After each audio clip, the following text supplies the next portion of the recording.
कविता, उसका कल भाग 1 दिया, आज भाग दूसरा देता हूँ। वो अपने कमरे की खिड़की में से देखती रहती थी। मेरी ड्यूटी सी लग गई उसको ताकने में, शायद उधर भी ऐसा हो। एक दिन लगा वो हाथ से इशारा कर बुलाने का। मैं उद्विग्नता से देखा और सच में बुला रही है। मैंने घबराते हुए कदमों को आगे बढ़ा, उसके सामने पहुंच ही गया। उसकी आंखों में चमक सी देख लगा कि यही मुझे रोज़ देखती रहती थी। वो अपने कमरे की खिड़की में से देखती रहती थी। आगे सुने आप। वह धीरे से होठ हिलाकर बोली, एक काम कर दोगे मेरा? मैंने कहा हाँ। एक 10 रुपये का बड़ा सा नोट मेरी ओर हाथों को बढ़ाते हुए कहा, बाजू वाली गली में रामलाल की दुकान से 2 कचौरी ले आओ।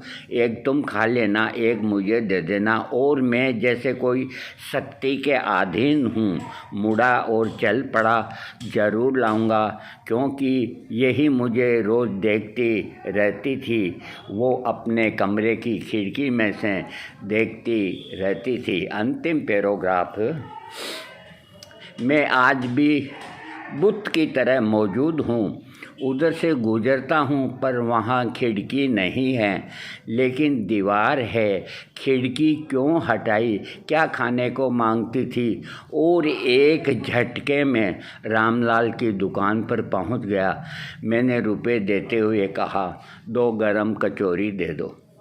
उसने मुझे ऐसे घूरा मानो मैंने उसकी कढ़ाई उड़ेल दी हो, और एक हरे पत्तों से बनी कटोरी में 2 कचौरी देते हुए दूसरे से उलझ रहा था। मैं चल पड़ा, कहीं ठंडी न हो जाए, कहीं वो चली न जाए, क्योंकि यही मुझे रोज़ देखती रहती थी। वो अपने कमरे की खिड़की में से देखती रहती थी।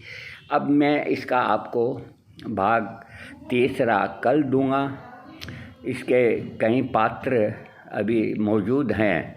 ये एक सच्ची घटना के ऊपर, इसको उपन्यास समझिए, कविता समझिए, जो आपकी इच्छा हो वो समझिए।